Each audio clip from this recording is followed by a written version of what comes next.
Our first panel is on essential reliability services. As we all know, with the rapid grid transformation, it poses not only challenges, but also gives us unique opportunities for providing the essential reliability services. So this panel is going to delve into the solutions that help us to continue to provide the essential reliability services. When I say essential reliability services, I'm talking about frequency support, ramping needs, balancing needs, voltage support, etc.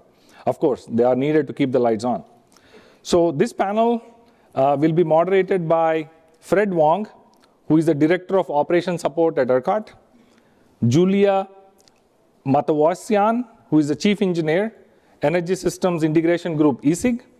We have Deepak Ramasubramanian, who is the Senior Technical Leader at EPRI.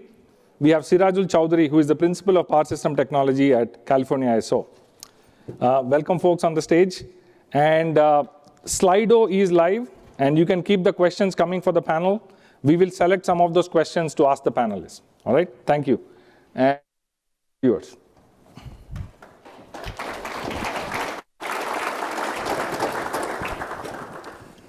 Thank you, Venkat, for the introduction. I think when I got assigned for this one of the top challenges for me is how to pronounce the panelist name properly. So thank you for covering for me.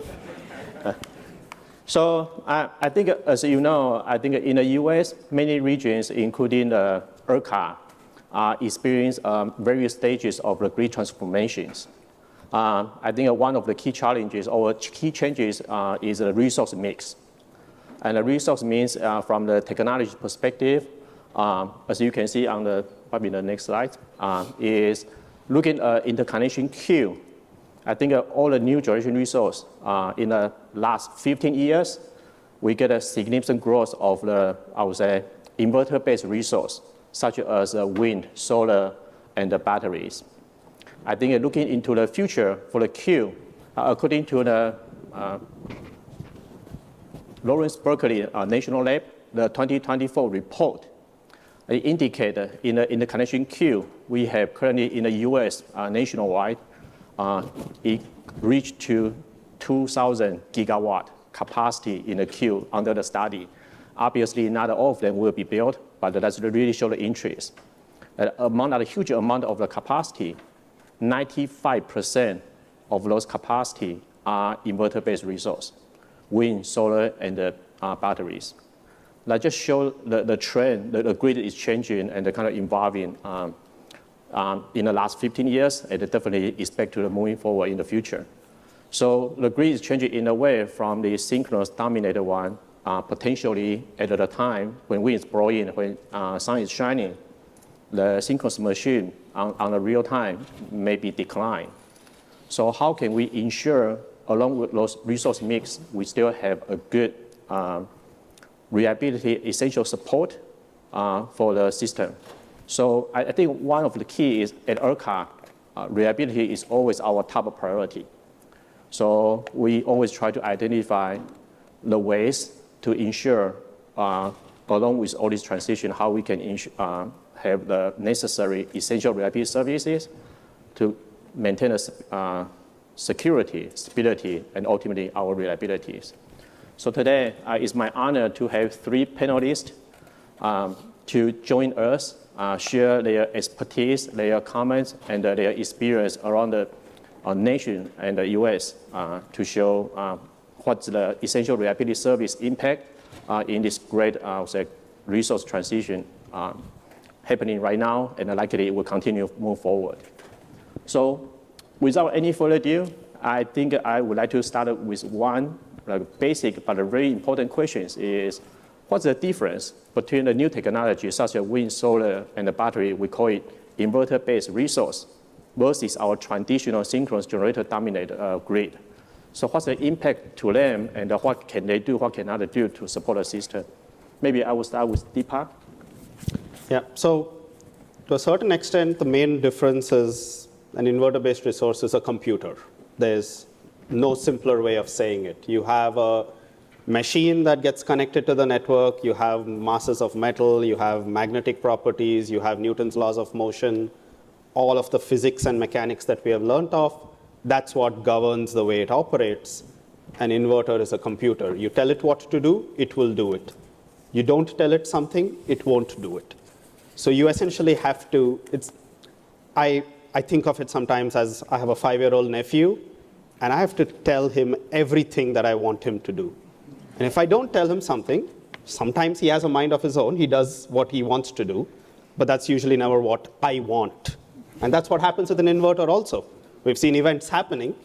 Inverters do what they might think that they're programmed to do, but that's not what we want. So you have to tell them every single thing that you want, which means you have lines of code, you have thousands of lines of computer code that you're writing. You can have a small mistake in a computer code that, so I write computer code, and for me, if a computer code works on the very first attempt, I'm very scared.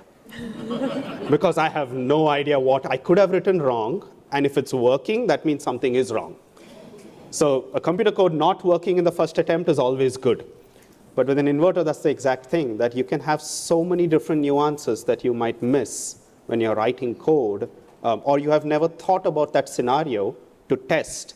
And it's not that the inverter is not responding correctly, it's just that you have not told it how to respond. And that is, in a fundamental way, the key difference. You have to tell every single thing to the inverter for it to respond. You didn't have to do that with a machine. You get a lot of characteristics from a machine automatically because Newton's laws of motion, physics, magnetism laws take care of it. That's something that we have to transition. That boundary is what we have to transition with an inverter-based resource. Can I add something to that? Yeah, so kind of wanted to pull on 2 points of what Deepak said. First of all, you have to tell it everything, but also the flexibility and capabilities that you get is not, comparable to a synchronous machine. It's kind of above and beyond of what you can actually do with these types of resources.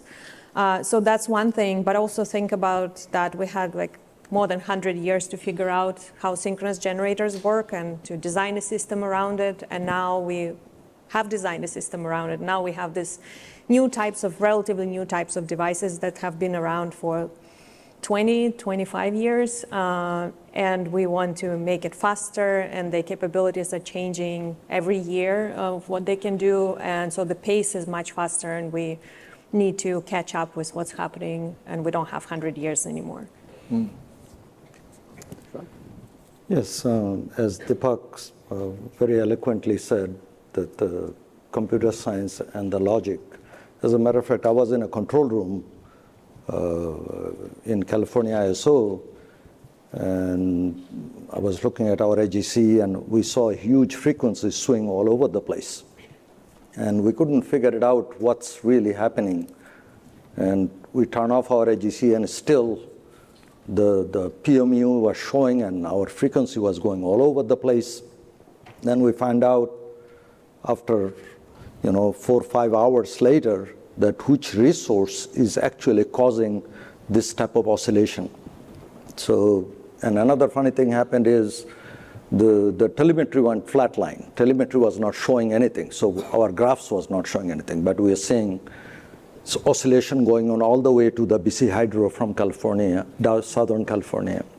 One of the issues, as Deepak said, that their input to the controller inverter could handle 1 and 2 logic, but they could not handle 0.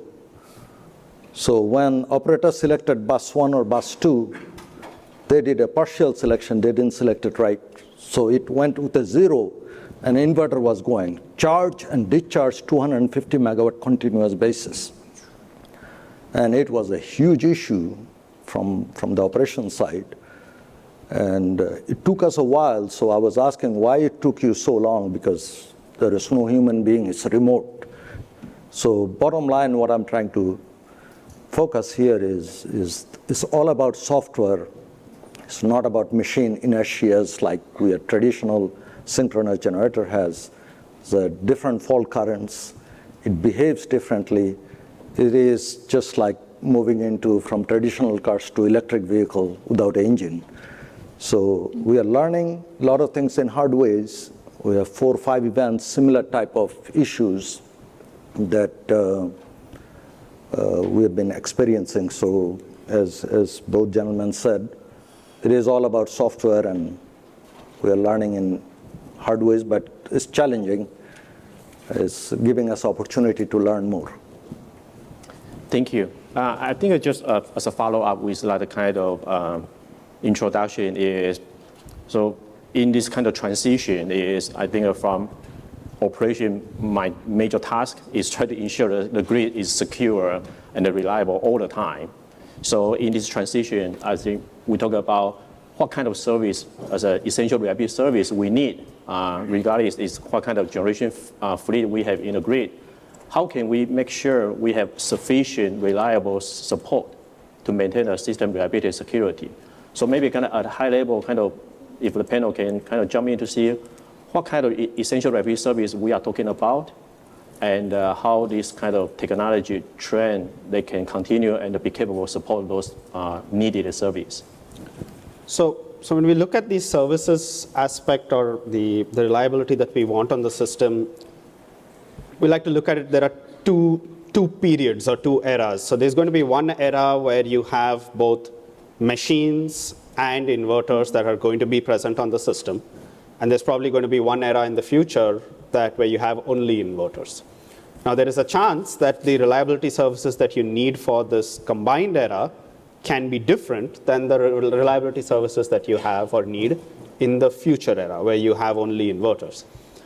But because we also have a legitimate operational aspect that we have to keep in mind, we like to think about the future reliability services that might be conceptual and we don't need that when you have only inverters. But from an operations perspective, we have to keep some of our present metrics also in mind because we have gotten experienced with operating the system based upon those metrics. So if we take that trend of thought further, then aspects related to frequency control, aspects related to having good voltage control, ensuring that our under frequency load shared schemes operate in a minimal manner so that we don't impact customer base because of a frequency event, ensuring that we have adequate fault current in the system so that our protective devices on the system are able to trigger sufficiently and isolate a fault so that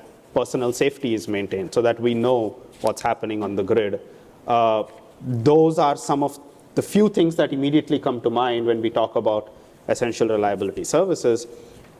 And a lot of this is our present notion would be guided by how we have been seeing our system operating so far. And operators have a very stressful job, so we do also want to ensure that we are not changing the way in which we operate the system too drastically, because that's going to increase the amount of things that they have to keep in mind. So then that will govern the way in which we bring about essential reliability services from an inverter-based resource. So as Julia mentioned, they are very capable, they are very flexible, they can do a lot of movement, they can do a lot of operational rhythm and so on, but we might want to also use the principles that we have gotten used to decide how we want those services to be delivered.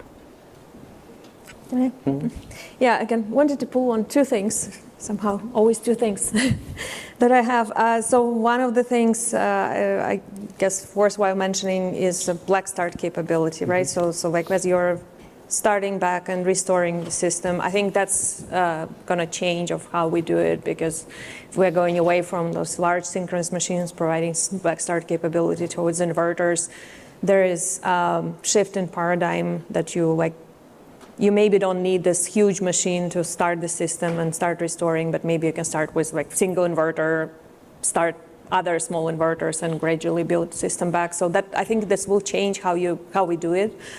And then one other thing I think one has to be cautious about, and I'm glad Deepak talked about like fundamental things like frequency and voltage rather than inertia and system strengths, because I think the way we define it now is around synchronous machines and around what synchronous machines were able to do, because they have this physical inertia and they provide a short circuit current that we identify with system strengths today.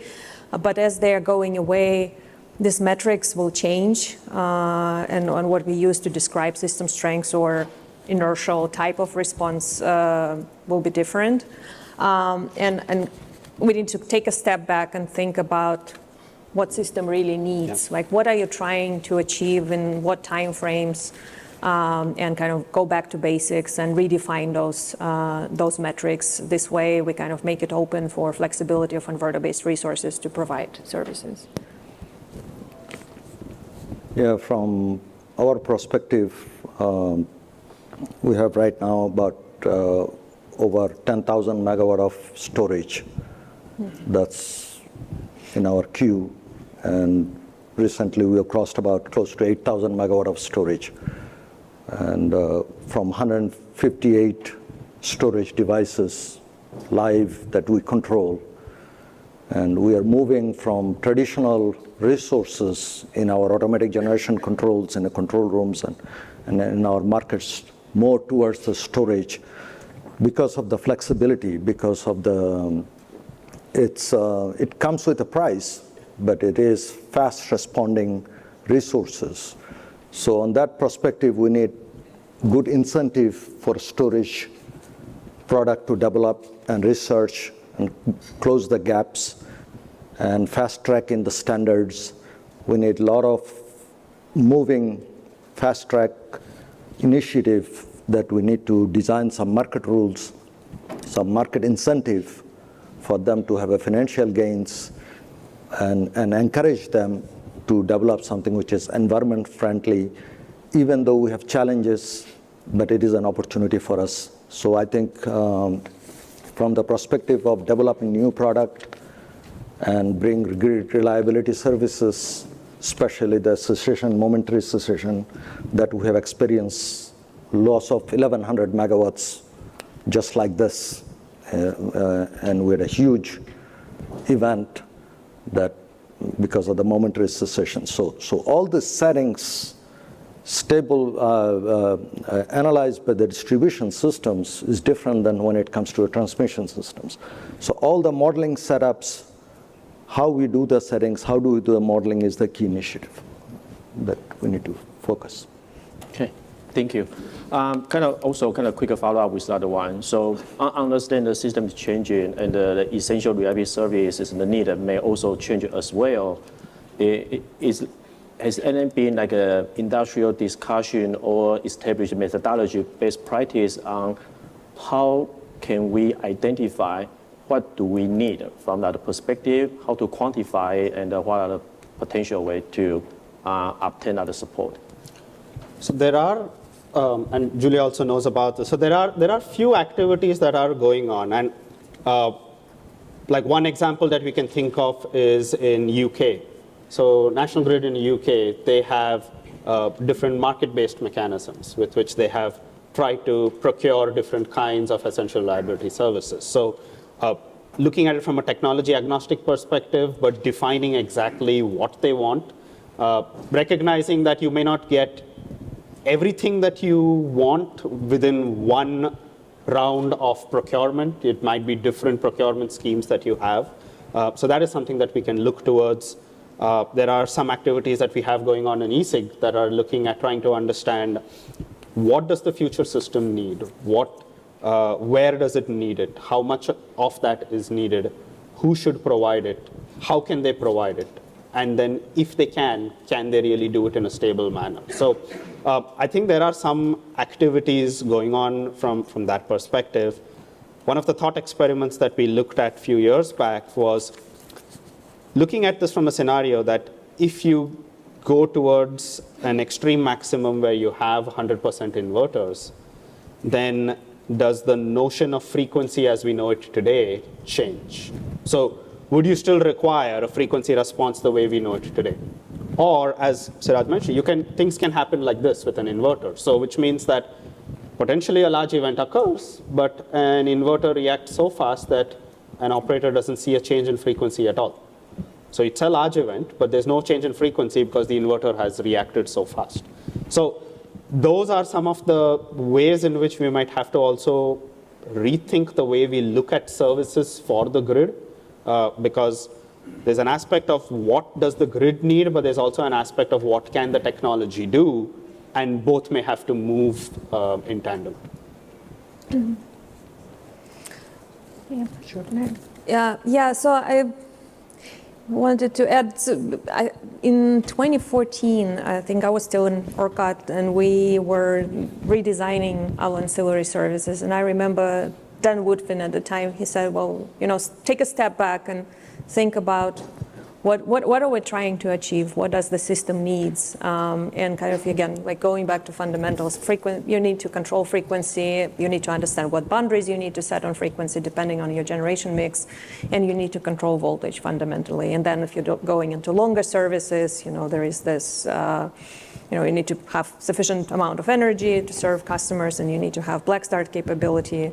You need to balance variability on the grid, minute to minute, things like that. So kind of take a step back, think about what system needs. And then, it's always studies. You cannot get away from doing studies. You need to set up scenarios, right? So, being in ERCOT, you are starting from where you are today, looking at the queue, setting up scenarios. But also, like Deepak mentioned, you need to think about like varying.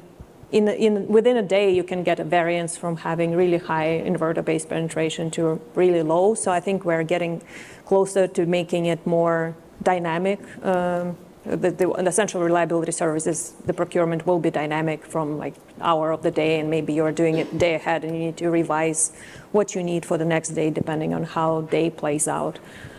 So kind of this kind of aspects, and then depending on how far ahead, I don't think you need to plan this far ahead anymore, because I think this paradigm is changing too, because it would take 10 years to build a large conventional synchronous plant. It takes 3 years on average to deploy wind solar storage in ERCOT area. So whatever service you end up needing and procuring, it may be, it just needs like 3 years, maybe for look ahead time for investors to come in and invest in this technology.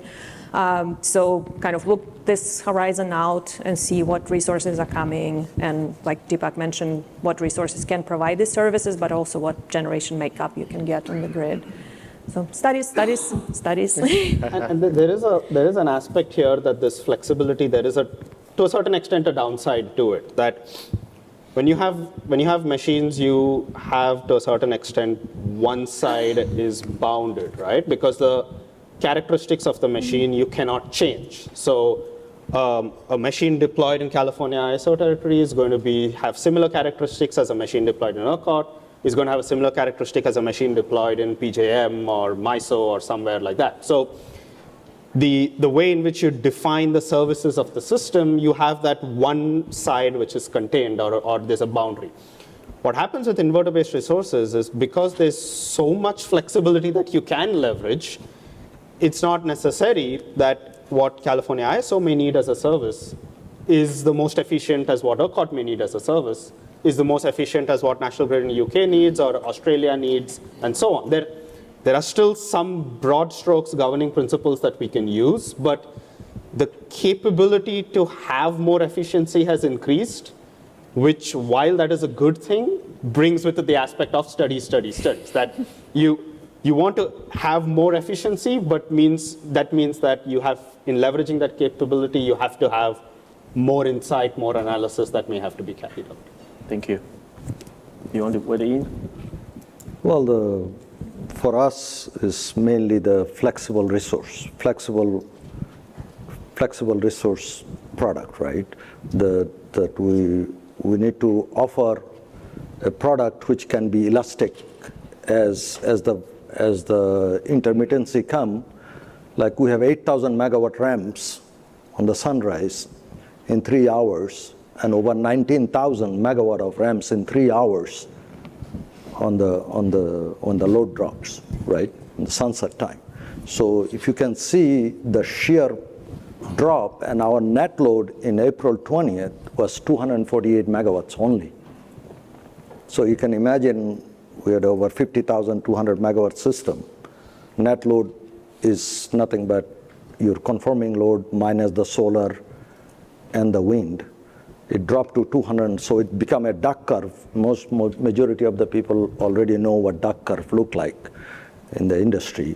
So we are hitting pretty low, which is pretty challenging without a flexible product that can take care of the intermittency. Thank you. I think as an engineer, I always like to do the studies, but there's a limit. I don't want to do it 24/7. So I think it sounds like it's a kind of the direction the industry is moving, but we just need to identify or continue work together to see what is the most efficient methodology and the ways to identify what we need. Hopefully through limited study, not unlimited. I think according to the trend, it expected inverter-based resource will play a key role to the grid security and the reliabilities. So I think, as Julia mentioned in the beginning, the synchronous machine has been developed and kind of operated almost 100 years above. So the tremendous experience and the knowledge and almost considered mature technologies. Inverter-based resource has been evolved very quickly, just like power electronics. So I kind of take back, I kind of have probably Julia to start with, to kind of provide a high-level overview, how's the evolution of the inverter-based resource and its capability kind of developed over the years, including now and maybe in the future as well. Yeah, sure. And I kind of like thinking about this timeline and think it's around, as I said, like 25, 30 years that it has taken. So initially, as we started getting this smaller shares of inverter-based resources online, we were just learning about technology. The idea was they're there to produce cheap and clean megawatts. And as soon as there is something happening on the grid, we want them to get out of the way and let the big guys, synchronous machines, to take care of the system reliability. And so that's how they were developed. It's kind of like to get out when there is a fault on the grid or disturbance. And then gradually, as you get to maybe 10 to 20% of inverter-based resources in your mix, then that's not acceptable anymore, because as they get out of the system during disturbance, then it kind of exacerbates the disturbance, makes things worse for everything else that's left on the grid. And so we started requiring things like write-through capability, right? So that they stay connected and they keep producing current into the grid and support the grid during faults. Then gradually we go even to higher shares, maybe, 40, 50% shares of inverter-based resources. Now you need even more essential reliability services that synchronous generators provided before from these inverter-based resources. We start asking them to provide frequency response and voltage support, and ERCOT was one of the first asking for this in the US because of being, large islanded system, essentially. And then others also pick up as synchronous generators going away and the services fade away. So now that's a state of the art that inverter-based resources can provide frequency response, can even provide fast frequency response faster than synchronous generators do. They can do AGC that you mentioned, that's kind of slower frequency regulation type of service.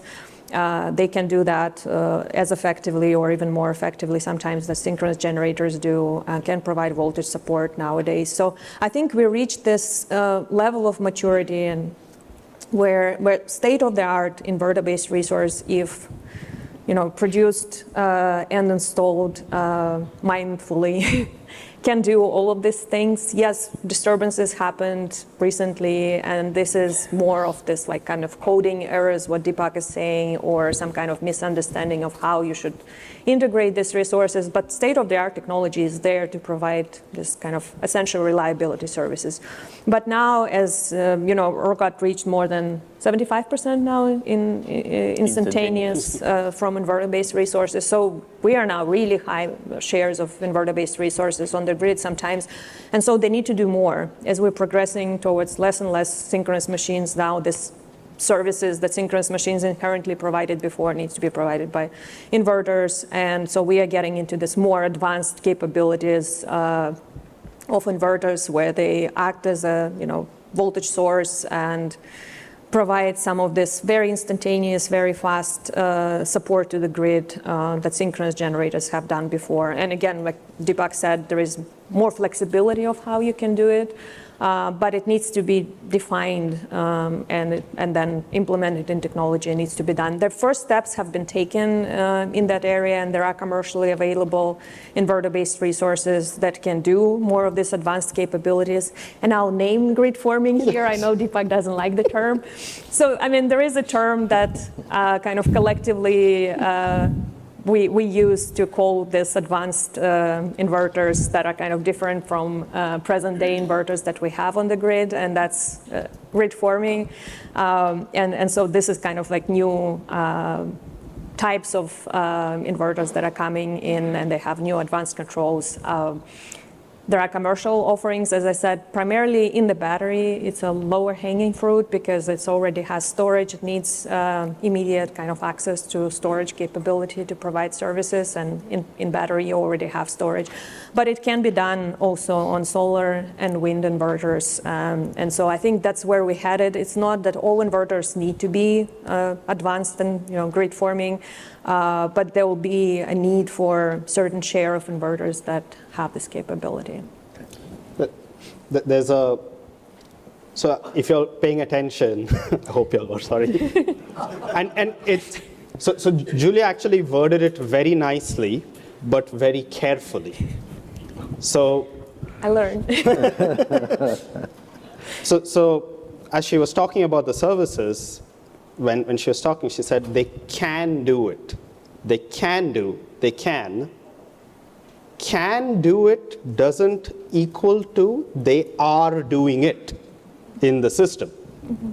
And that's a very key differentiator that we have to work towards. So we may have 75% instantaneous inverter-based resources. We know that 75% maybe of the fleet, as technology has evolved, let's assume 50%, 40% can provide the essential reliability services that we're talking about. But really, is that 40% actually providing that? That's usually a much smaller number. So the capability is there because maybe the inverter manufacturer has developed the capability for another part of the world or has developed the capability as part of their research. But it's not guaranteed that that capability is necessarily turned on or switched on. So it might be there, it can do it, but it's not necessarily doing it. And that's the barrier also that we have to cross with inverter-based resources. Because there's a lot about how much you ask for, that much will be provided. There's not necessarily the case, and there are exceptions of course, but it's not necessarily the case that you will get more than you ask for, just because it is there in that box. So as we go towards identifying newer forms of reliability services, newer forms of capability, there's also on the back end, we have to also keep identifying how much of that is actually being provided, because that defines what we need to do in the future. If you have 10 resources that have the capability and can do something, but you have only 2 of them actually doing it, and 8 of them are not, then your next few resources down the line have to take upon the burden of the 8 that are not doing something on your network. So that increases the burden on the new technology. But if you now have the remaining 8 also move forward and provide some of that, maybe the burden reduces. So that's the way in which we have to understand this fleet of inverter technology that we have. There is a lot of capability that is out there. There is a lot of flexibility that we can leverage. There's much more that we have to bring about and learn and develop. That's definitely the case. But we also have to understand, are we utilizing our fleet to the best extent possible? Okay. Thank you. You want to add? Well, from our experience, as both of panelists said, one major thing, my personal experience in the control room is when we are having conventional generators, combustion cycle units in our AGC and hydro, and then we gradually start to bring inverter-based resources, storage, and to have these two, 3 different types of fuel types and joined together and working together to control ACE was pretty significantly challenging, especially for me, because I was given to solve that challenge, unfortunately. But a lot of sleepless night, because in reality what happened is, as we are bringing inverter-based resources, we had an oscillation in a system quite a bit, in a continuous basis, because the ramp rate is extremely fast. And they bid into our market close to infinite ramp rate, like 500 megawatt a minute, or 900 megawatt a minute, where my hydros are doing 30 megawatt a minute or 15 megawatt a minute. So as you can see, the algorithms in automatic generation control is pretty challenging. As you are trying to correct ACE, is going to go push you in other direction. Because the first fast ramping units and the slow ramping units are not very good mixture. And it takes a lot of software changes on our side to understand what's really happening first, because we are getting calls from all over the place. You know, that you guys are causing all sorts of problem for us, right?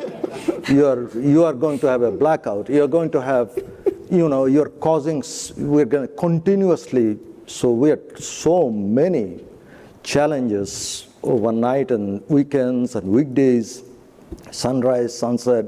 We couldn't stop oscillation. It was continuously going like this, you know. So what we did is we put a logic in our automatic generation control to reduce the ramp rate at certain bands in ACE. So, you know, smaller band, we use 1% of the ramp rate, and then higher band, we use another percentage. Then on the emergency band, when ACE is way high, before to bring ACE below the bar limit, we use another percentage. So it's incrementally higher percentage. That helped us quite a bit to smooth out the going like this waves. So it was pretty challenging for us in operationally bringing two types of technology and marrying it together. But we did it pretty, right now it's rock solid.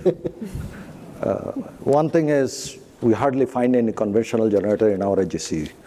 Like when I was coming here, I looked at it, there was about 45 all resource. 45 generators are all storage. And our incentive and the price is indicating that conventional generators are not much profitable anymore. And it's very obvious if you look at the price. And it's all over the storage taking over. And they have limitation, but giving us opportunity to learn and do research. But it's very promising. Okay. Thank you. I think it just kind of an interesting point is it sounds like the inverter-based resource can do a lot, but they need to have a guideline. They need to have a good expectation, how they can be tuned, how they can be set up in a way they behave as the grid needed. So I kind of use this one to touch on it. I think for the audience, you may be aware of the IEEE 2800, the standard define kind of provide a very good guideline for how the inverter-based resource should perform and should be capable. But I think people talk about 2800 for a lot of time, but one thing is we don't say is 2800 2022. It just come out 2 years ago. We have so many years of inverter-based resource in our grid. So I want to kind of use this opportunity to see the panels is what's the pros or the good of the IEEE 2800, and how do you see moving forward? I think personally, I hate to see another revision in 20 years, but I kind of would like to see your point. Can I start on Sure. this? So I'll take you back 20 years again, and in Europe.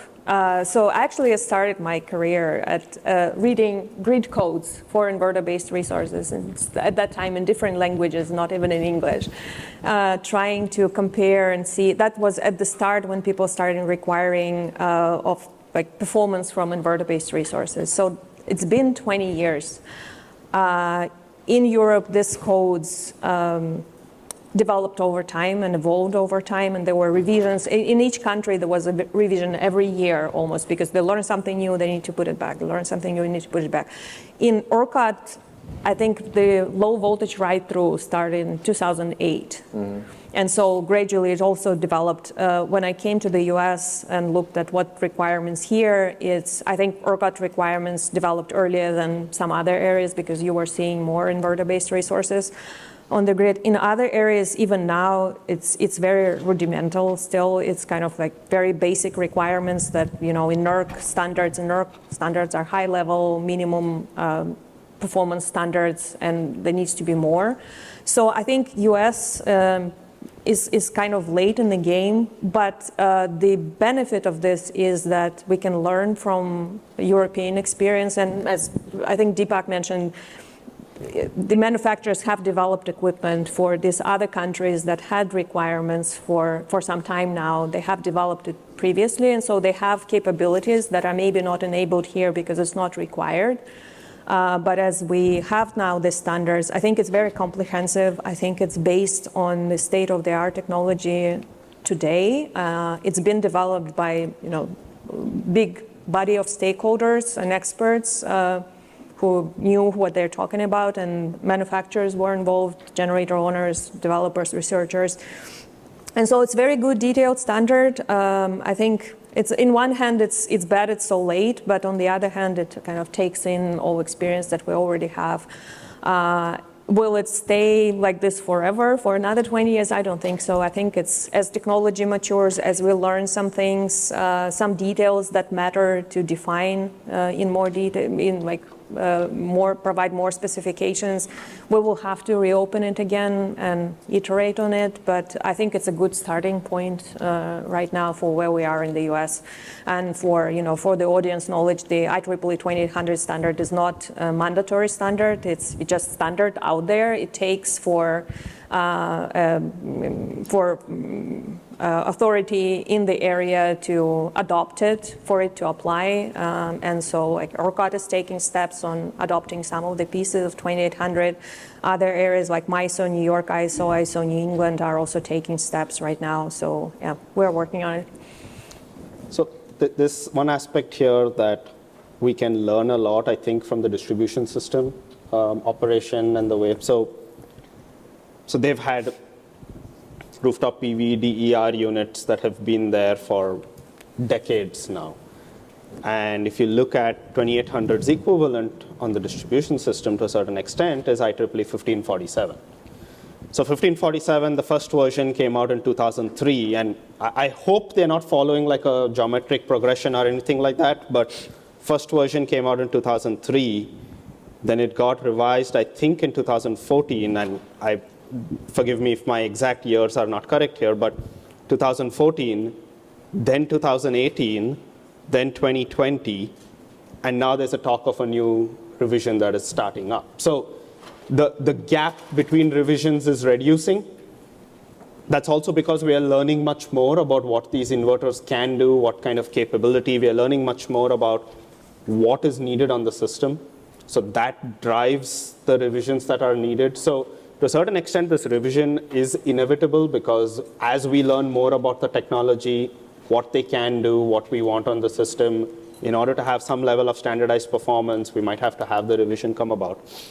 What also happens there is these standards, as Julia mentioned, they're voluntary, right? So they give rise to facets of adoption that can be footprint specific. So if you take 1547 again as an example, the way it got modified to a certain extent in California was California Rule 21. Mm-hmm. So that became DER specific standard in California.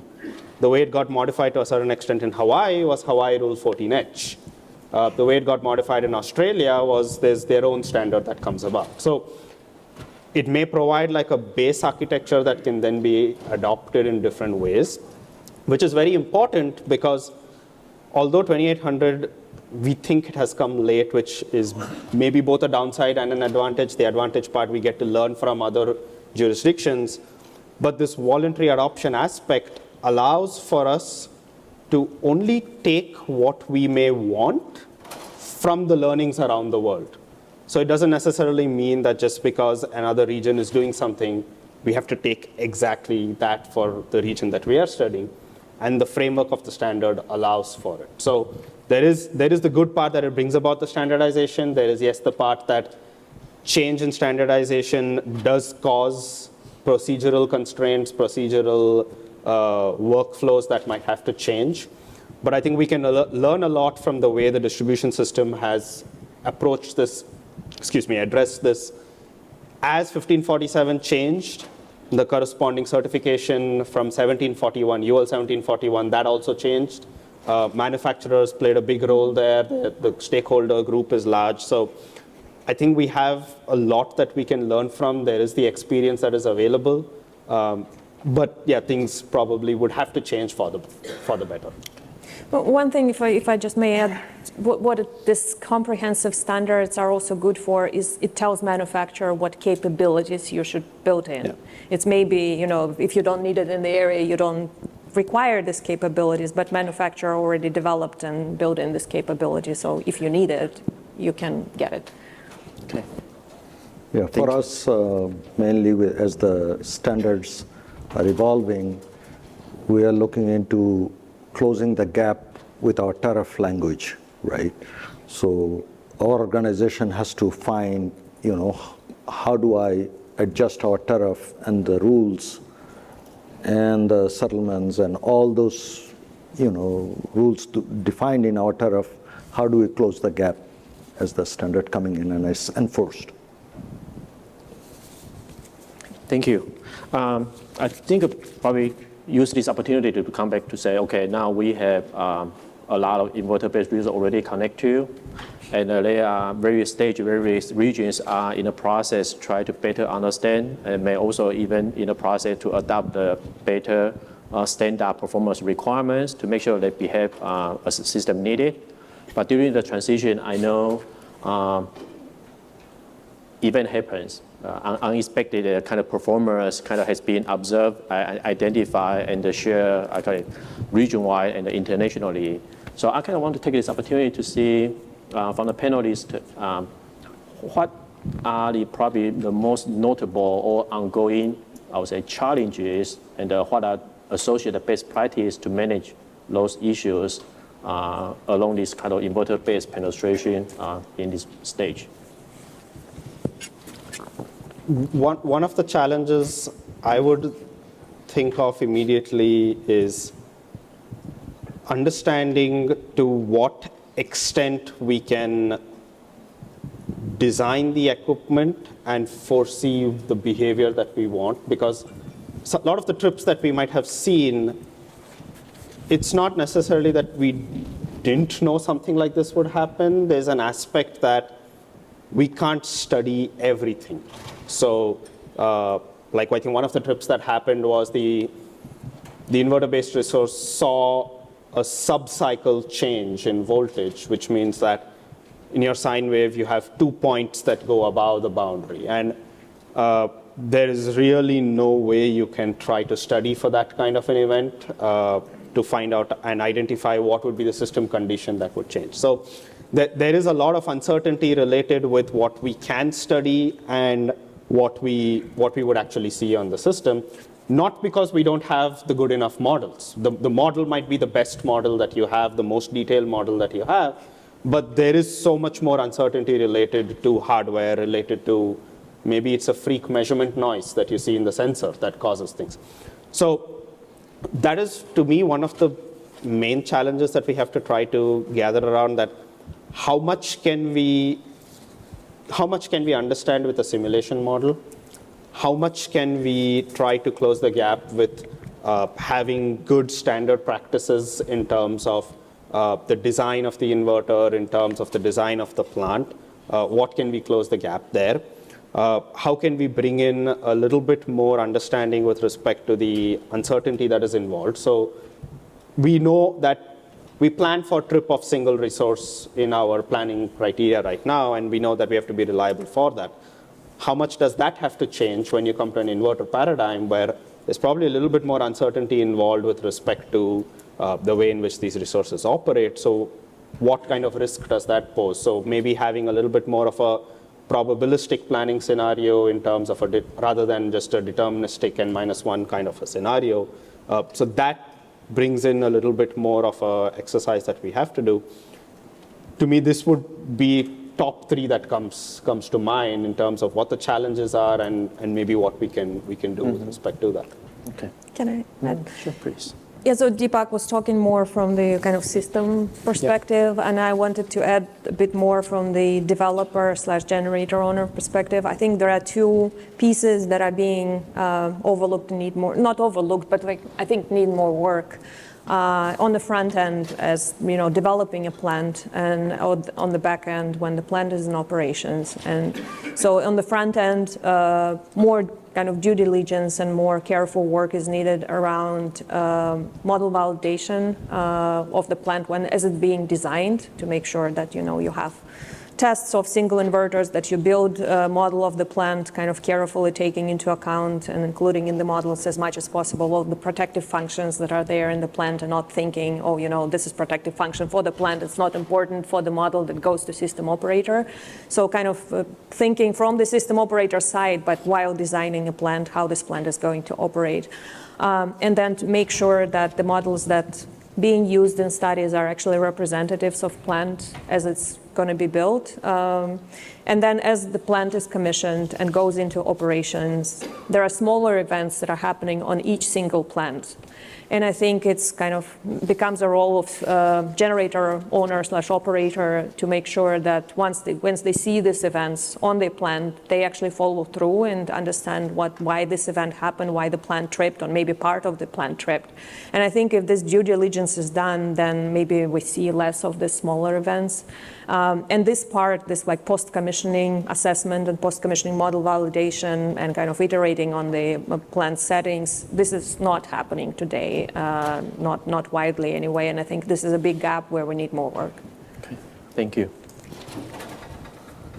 Okay, I think we are approaching to kind of the time, and so it sounds like a lot of homework we still need to do, and. I want to take this opportunity, kind of before we wrap up, I would say we want to invite the three panelists. Is if there is one key takeaway for this group, for this panel, what would be your key takeaway? I'll probably start with Julia. All right. Well, so my personal favorite one, and it's a joke first, is don't panic and carry a towel. But to be serious, I think. It's not anymore the world where you can build a plant and leave it to operate and generate megawatts. It's more of iterative work where once you build a plant, there will be a lot of learning and follow-up and model updates. And same on the system operator side. It's not like you put it in the model and now you have it and forget about it. There will be just a lot of iterations, a lot of collaboration between system operators, manufacturers, generator owners, and developers. And one other thing, I think what's happening now, there needs to be very careful coordination between developers and generator owners, because the generator is changing hands and kind of some of the information about plant disappears in the process. So that also needs to be fixed. So. Thank you. Deepak? For me, the key takeaway would be that there is a lot of opportunity that we can leverage with these resources. It's not all gloom and doom that we see with these resources. There is the opportunity to make the system more efficient. There's the opportunity to make the system more reliable. Yes, it does imply that we might have to learn more about the way we were operating the system, why we were operating it that way. Was it related to the physics of the system, or was it more of a proxy? We have to learn more about that, but that introspective nature would give us an understanding of how to take the system further, which the inverter-based resource allows us to do, because you can then make it flexible, you can program it. So I think there's a lot of opportunity that we can leverage here. It's going to take a lot of teamwork and collaborative effort to bring this up. It's not possible to do it within one organization or one entity or so on. It is going to be a worldwide challenge that we can overcome, but we have a lot of flexibility and opportunity that we can leverage. Okay, thank you. Before I go to Sirajul, I take opportunity to see, not an advertisement, but I think that collaboration is a way. Can you? I know you involve many, I would say, international or region-wide activity. Are there several notable kind of ongoing activities you want to share with the group, kind of quickly? So there are a lot, and as we are running short of time, so I wouldn't spend too much. But from EPRI side, ESIG side, the DOE side, there is a lot of collaborative work that we have going on. There are task forces on ESIG that we have. We have from EPRI side, we have our initiatives that we have with our members around the world. There are consortiums that we have from the DOE side, like the Unify consortium that we are looking at. So I think there is a lot of ongoing parallel activity. There's the GPST that also ERCOT is part of that we have work going on. So there's a few examples that we do have. Okay. Thank you. Yeah, for me, the key takeaway is the operational challenges that we face in a daily basis, in hourly basis. One of the key incentives should be we need longer sustaining batteries instead of 4-hour. Majority of our batteries are 4-hour. So we're looking at 8 hours and more, which is going to cover extended period of our load curves. And another major challenges we are facing right now, the behind the meter rooftop solars, over 17,000 megawatts that we do not have visibilities. And that catching us in various hours really bad, missing the amount of dispatch needed. So we need visibilities, we need technologies, visualization tools to bring into our control centers that we can see end to end so that we can develop a better forecast and our market can catch up in between runs the gaps we are seeing because of the fast ramping resources. So those are the main initiatives. And of course, we need AI implementation for better forecasting, predicting, from the mega amount of data, predicting situational awareness alarms, advanced alarms, and so those are the things in grid modernization initiatives we are working on. Thank you so much. I would say it's really great panelists and the discussion. I personally learned a lot, and I hope the same to the groups. My personal key takeaway with all this is I have a lot of homework to do, and the collaboration is the key. I think we work together, we'll be successful. Thank you so much. Thank you.